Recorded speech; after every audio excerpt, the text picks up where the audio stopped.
Well, usually we are trying to do the impossible, making an interview with somebody who has nothing to say, at least that's what he says. Yet you and everybody I've met, and you've been all around the world, we feel that you have something to say. What's your opinion about this idea that you have something to say? You want an answer? Yes, of course. A straight answer? Yes. The noise that the coffee maker is making out Yes. will be far more useful to you than what will come out of this so-called interview. And why is that so?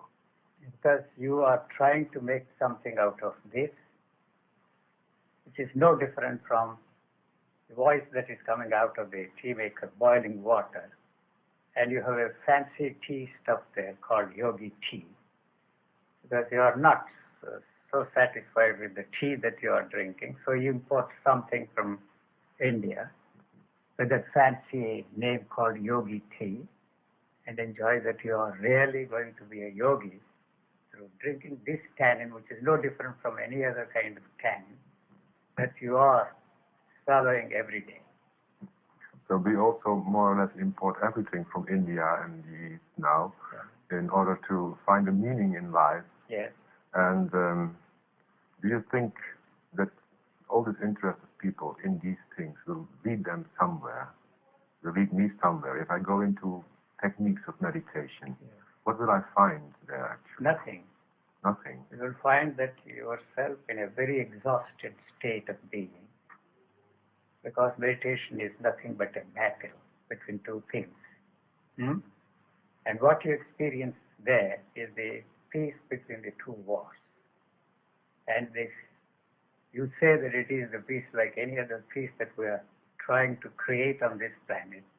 You will discard meditation, yoga, and all that stuff that you are importing from outside, and that's the end of it. What you cannot get from your own culture, from your own religion, you are not going to get it from India. I'm not here as an Indian to tell you something about the greatness of India, and so don't ask me any questions about meditation, about yoga. You have not done any meditation. Those who have done really the meditation will end up in the mental hospitals. And all those who talk about meditation, what good it has done to them, they are fooling themselves and fooling everybody. They are fooling themselves. And fooling everybody. And I don't see any adequate reason why any intelligent man should fall for that kind of a thing and allow himself to be fooled by those who are fooling themselves. I would go one step further and say they are all con men. Maybe some of them are not conscious of the fact that they are conning themselves and conning others. But unless you con yourself totally, kid yourself totally, fool yourself totally, you cannot con others and cannot fool others. But it's up to you to see why you allow yourself to be fooled by those people. So there is some kind of a hope there. But if you fall for that kind of a thing and believe that something is happening to you, you are lost for good.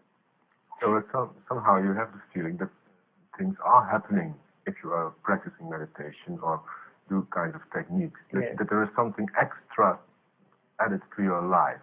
Now that is only a disturbance in the chemistry of your body. And for example, the pranayama that many people practice, breathing techniques. And it is simple exercise on your part, attempt on your part to cut the flow of oxygen into your brain. When once you do that, you have all kinds of fantasies and interpret them as some sort of a spiritual experience. So that gives you the hope that one day you'll be able to have those experiences all the time. But you yourself practice almost everything that is there. I did everything, practiced everything in the book, and found that they were not leading me anywhere. And I also realized that I was creating all those experiences through the help of my thought. They were all thought-induced thought-created experiences of my own.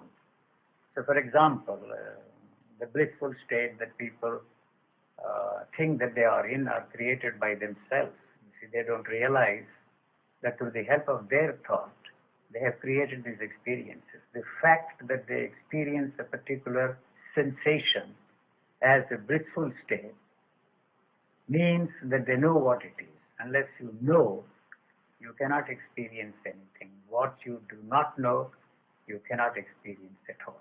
So all those experiences you experience, call them spiritual or any other kind, sensual experiences, are created by the knowledge that is passed on to us from generation to generation. And you give importance to your feelings. Feelings are also thought. If you are asked to believe that a particular kind of a feeling is something extraordinary, you should have only that kind of feelings and not the other kind of feelings. But basically, essentially, and fundamentally, all experiences are the same. And as I said, you cannot experience unless you know what you are experiencing. And it is the knowledge that you have of those things which is acquired by you, or the knowledge that is passed on to us from others is the thing that gives you all those experiences. And they are worthless, however extraordinary they may be. You can put a label on them and call them spiritual experiences, that they are all in the nature of a sensual experience. Looking at the sunset, looking at the sunrise, looking at the beauty of flowers, looking at the beautiful woman's face, they are all sensual experiences. When I use the word sensual, I am not in any way using that word to say that they are all ridiculous, but you are not ready to put them all on the same level. Then, if you do that, you will be surprised that there is nothing to all these so-called spiritual experiences which you are experiencing as a result of this shoddy piece of information that is passed on to you from generation to generation. So there is nothing to meditation, there is nothing to yoga. If you are interested in setting up a holy business and teach some strange techniques of breathing, pranayama, and yoga, that's fine. It's just like any other experience. But you don't want to put that kind of a business on the same level as any other kind of a business. And those who indulge in this kind of a holy business are those who are absolute unfits in this world. As I was saying the other day to some of my friends, the world is full of criminals. The humanity can be divided. Mankind can be divided. Humankind can be divided into two types, the active criminals and passive criminals. Any day you know that active criminals have a better place in the scheme of things than the passive criminals, because the passive criminals do not accept the fact that they are also criminals. But these criminals thrive on the gullibility and credulity of the people, because we all believe that they are something different from the other criminals. We hold them special. We admire them. Because you are made to believe that they are giving something, and so what they are doing is actually giving you some sort of drugs of a different kind. As a matter of fact, the whole culture, especially the Indian culture, I am not saying anything derogatory to the Indian culture. I am an Indian, I can say that. But I don't want to say anything nasty about India, outside of India. I tell those people in India, the whole culture is born out of acid heads. They were drinking what they call soma juice and experienced all kinds of strange experiences, and that they thought that they were all spiritual experiences and passed on from generation to generation.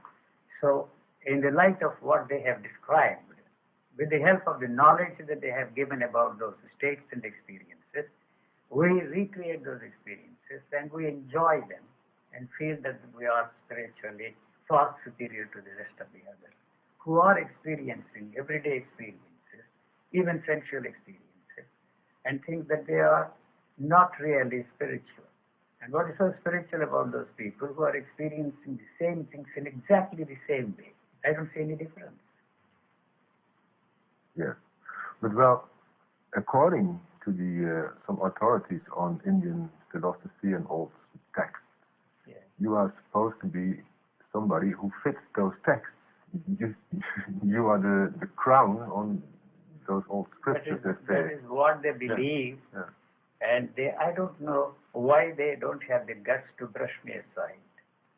When I tell some of those holy men in India, very often, even in the top ones, that if that great culture of yours has produced a man like you and me, it's not worth bothering about. Maybe you can sell this shoddy piece of goods outside and fool others, but that has not produced anything here worth talking about. So what about all the other teachers? They ask me this basic question: how can all of them be wrong? I can say that all of them are wrong. The past, the present, and the spiritual teachers had to be born, because I have found out that they were all con men. How did you find out, actually? By realizing by myself, of myself, that how I am fooling myself and how they survived on my foolishness. It does not mean that I am far superior to all those people, or that I am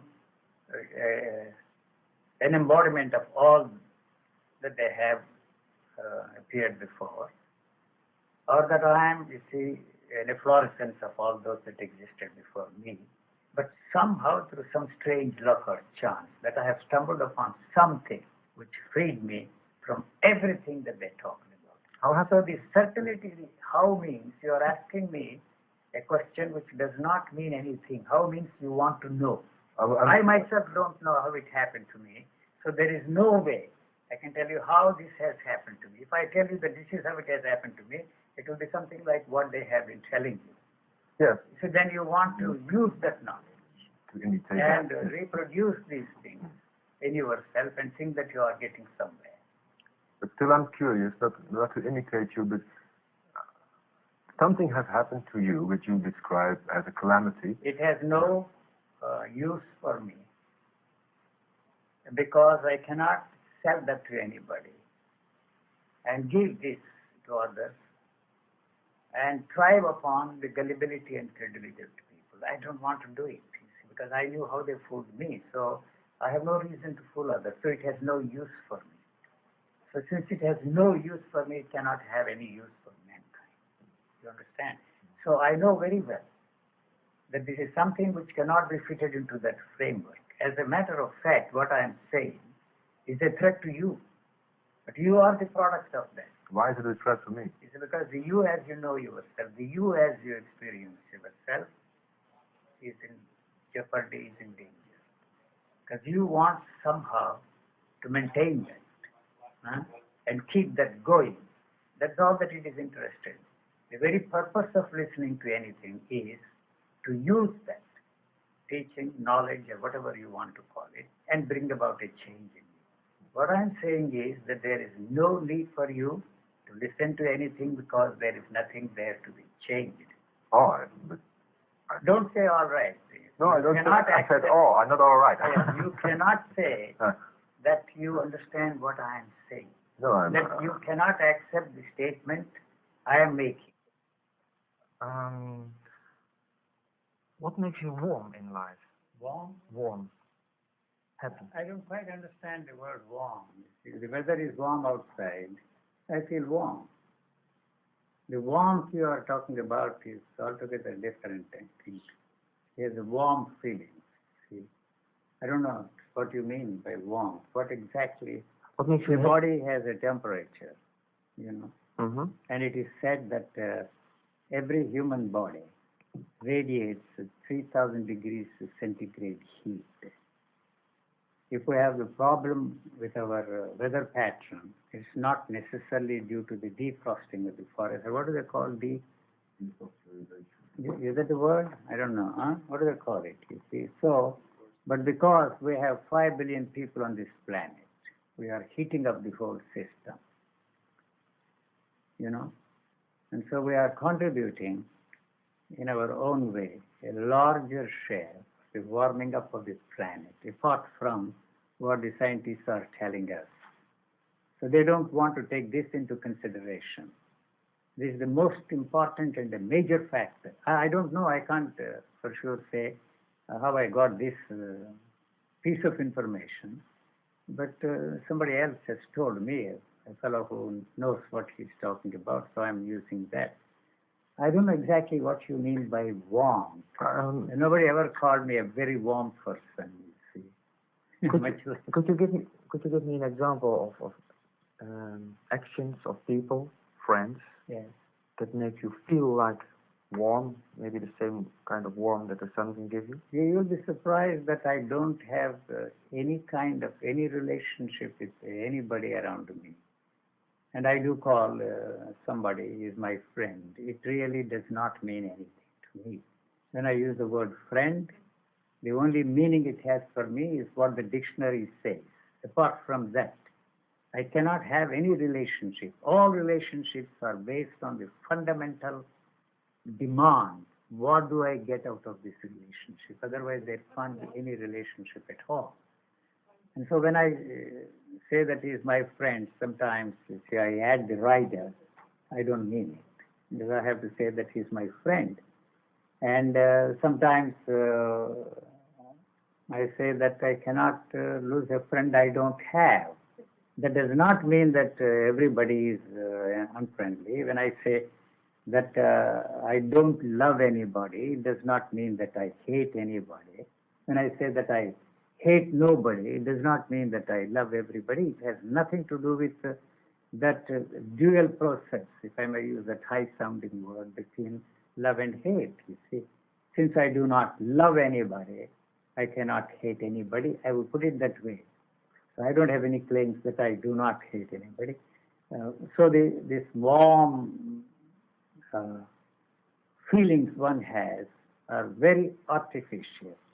You see. So there is no way you can measure the warmth, just the way you can measure the warmth out there and give the reading in centigrade or Fahrenheit or the rumor, what is the third one? As the students of physics, we were made to memorize the differences between the three measurements of heat. But what does it mean for you to fall in love? Do you fall in love? And what does it mean? It's too late. See, I'm a 76-year-old man, and I'm afraid there is no way I can fall in love with anybody. What is, after all, love? You see, why do we have to use that word? It's a sexual attraction. We are not ready to put it on that crude basis, you see. You know, like the animals do. You see, they don't talk of love. Why not we put it only on that level? Because we are made to believe that we are something different, that we are humane, that falling in love in the case of humans is quite different from a dog mating a bitch, you see. I'm sorry, I have to use very crude words. You know, I'm not a refined, highly cultured, educated man. So unless you focus these things, you see, you don't really understand what the problem is. I'm not interested in, hurting your feelings or anybody. Nobody can do anything to me. I'm 76 years old. If they don't like it, just fine. I am not here to promote myself. But I have no cause to promote, you see. But what is for you the difference between man and animals? I don't see any difference. Yesterday, but what is the difference? What we are made to believe that we are quite different from the animals. Animals don't have this problem at all. See, as I was saying, the barking of a dog and the barking of this man here sitting before this mic is absolutely no different. You may not like it because we are taught how to translate this sound. Or you have to make yourself feel superior because you are able to use a language. But if this listening mechanism does not listen to anything as a language, does not listen to anything as music, so whether it is, to go back to my simile of that tea kettle making noises, or Beethoven's Ninth Symphony or Fifth Symphony, or somebody singing some songs, beautiful songs, they are all noises, but we have cultivated a taste. You see, this is all cultural input in this. So you are able to develop a sort of a taste for enjoying a music. When I first came to the Western countries, I was taken to an opera or something in music. I walked out within 5 minutes. They asked me why you are doing it, because I cannot appreciate that music. I was brought up in a country where the music is quite different from the music here in the Western countries. Now I can say, what's the difference between the music there in the Oriental countries and in the Occidental countries? It's very simple. Here the whole emphasis is on harmony. That is why you originated the thing called orchestra. See, this is something totally alien to those countries because they emphasized only on melody. Each one tried to create his own kind of a music in his own way, which is distinguished from the way, you see, he rendered those songs in a very melodious way, different from others. So now they are copying, you see, the idea of harmony in music. So these are all our cultivated tastes. Okay? So the barking of a dog has more charm in that. It is something living there. It's a living song. And we are not able to enjoy that and say that, shut up, you see. But here we have a cultivated taste of appreciating music. So I would walk out in India even today. I cannot appreciate classical music because it requires a certain kind of a taste which is developed through exposing yourself to that kind of a music. I see no difference between the barking of a dog and somebody singing some beautiful song.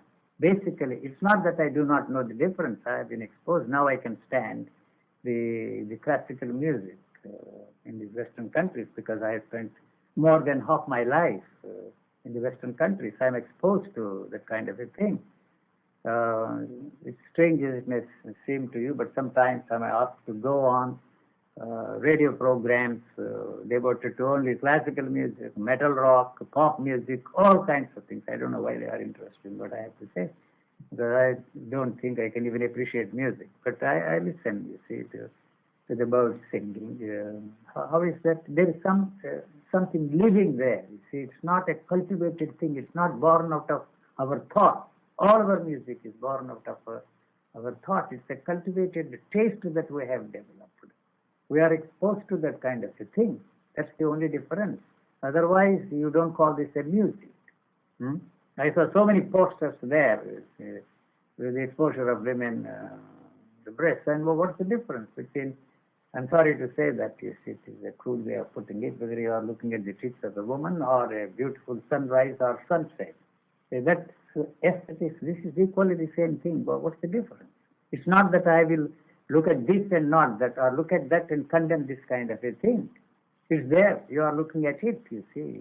No? That is also a sensual activity. Listening to music. Even the singing in the church or in the temples or in the mosque, exactly the same. But you feel superior because it's something different. That music is something different. You think it is elevating. Elevating you what? It's the highest sensual activity that is there in your body that's going on. So you want to sit on a higher level and feel just good. You do good to somebody. As I said yesterday, it's a do-gooders high. You help somebody, but that's the most self-centered activity that you can ever imagine. But you feel good because you are a Boy Scout, and you feel good because you are helping some old lady. The old lady should stay at home and not go out, not expose herself, you see, to all the dangers. So you do something, you give a helping hand, and you feel good.